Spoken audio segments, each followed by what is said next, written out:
प्यार में समझना ज़रूरी है। आंचल और अजय, इनका मानना था कि सबसे अच्छे कपल से पहले अच्छा फ्रेंड होना ज़रूरी है, तभी आप उस रिश्ते की अहमियत को समझ सकते हो। अगर आप अच्छे फ्रेंड्स नहीं हैं तो आप कभी अच्छे कपल भी नहीं बन सकते। और इनकी इसी सोच की वजह से वो अपने क्लास के ही नहीं बल्कि पूरे स्कूल के सबसे अच्छे कपल थे। इन दोनों के बीच का रिश्ता इतना गहरा था कि कॉलेज का हर कपल इनसे जलन महसूस करता था। लेकिन वहीं पर कुछ लोग इनकी तरह बनना भी चाहते थे। और ये दोनों पढ़ाई में भी बहुत अच्छे थे, क्लास और कोचिंग के टॉपर भी थे।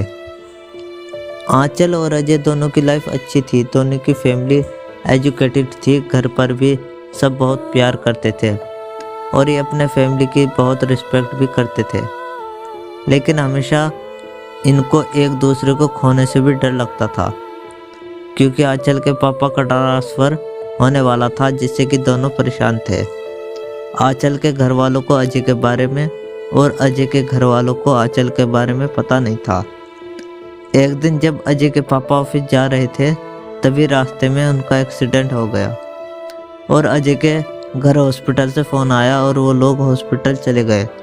लेकिन उसी दिन आंचल के पापा का ट्रांसफ़र हो जाता है और उन्हें अर्जेंट दूसरी जगह ज्वाइन भी करना होता है, जिससे आंचल को ये सब अजय को बताने का मौका नहीं मिल पाता है।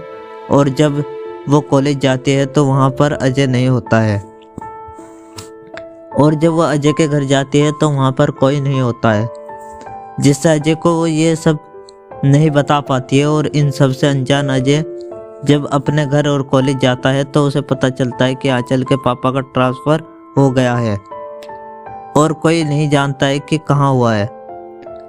इन सब से अजय टूट जाता है और उसके घर वाले ये देखकर उसे विदेश पढ़ने के लिए भेज देते हैं। और अजय आंचल को भूलने के लिए चला भी जाता है और वो पढ़ाई ख़त्म करके वहीं पर नौकरी करने लगता है और वहीं पर सेटल भी हो जाता है। फिर एक दिन उसके घर उसके एक दोस्त शादी का कार्ड लेकर आता है और जब उसके घर वाले उसे ये बताते हैं कि आने से साफ इनकार कर देता है। लेकिन बाद में वो अपने फैमिली के रिक्वेस्ट पर चला आता है, क्योंकि वो 8 साल से घर नहीं आया था, तो वो आ जाता है। वो शादी में जाता है लेकिन वो किसी को पहचान नहीं रहा था। तब उसके एक दोस्त ने उसको सबका परिचय कराया और सब एक साथ पार्टी एंजॉय करने लगे। तभी अचानक उसकी नज़र कोने में खड़ी एक लड़की पर जाती है, जो कि बहुत ही सुंदर थी। और अभी अपने एक दोस्त से पूछता है कि ये कौन है, तो उसके दोस्त ने कहा कि ये आंचल है। इतना सुनते ही अभी के खुशी का ठिकाना ही नहीं रहा।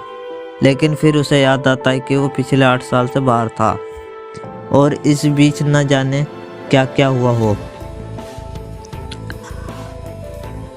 शायद उसकी शादी भी हो गई हो। फिर वो कांपते हुए पैरों से आंचल की तरफ कदम बढ़ाता है और उसके पास जाता है और फिर उससे कहता है, हाय आंचल, मन में ये सोचते हुए कि शायद उसकी शादी ना हो गई हो। सॉरी, मैं आपको नहीं जानती। अजय, आई एम अभी। अरे, ये सुनते ही आंचल बहुत खुश हुई, लेकिन और एक पल में ही दुखी हो गई, ये सोचकर कि अभी तो शादी करके अब तक सेटल हो गया होगा। आंचल, हाय, कैसे हो तुम? अजय, मैं तो ठीक हूँ, तुम बताओ। आंचल, मैं भी तो ठीक हूँ, तुम यहाँ कैसे? अजय, शायद तुम बोल रही हो कि वो मेरा भी दोस्त है। आंचल, सॉरी, मेरा मतलब तुम तो इंडिया में नहीं रहते हो ना? अजय, हाँ, लेकिन शादी के लिए आया हूँ। अच्छा, तुम्हारे हस्बैंड कहाँ हैं? डरते हुए कि कहीं उसकी शादी हो ना गई हो और वो अपने हस्बैंड से परिचय ना करा दे। आंचल, है, मेरा कोई हस्बैंड नहीं है और मेरी अब तक शादी भी नहीं हुई है। अजय, उसकी जान में जान आ गई और वो बहुत खुश हो गया और खुश के मारे बोल नहीं पा रहा था। आंचल, और तुम्हारी वाइफ कहाँ है? डरते हुए। अजय, मेरी भी अभी तक शादी नहीं हुई है। आंचल, कोई गर्लफ्रेंड है? खुश होते हुए। अजय, हाँ। आंचल फिर दुखी हो गई, लेकिन मुस्कुराते हुए पूछा, जिससे कि अभी को पता न चले कि वो दुखी है, कि कौन है वो खुशनसीब। अजय, तुम। डरते हुए कि वो कहीं उसके गाल पर चाटा ना मार दे। आंचल ये सुनते ही बहुत खुश हो गई और उसने कहा, सच? अजय हाँ, मैं अब भी तुमसे प्यार करता हूँ।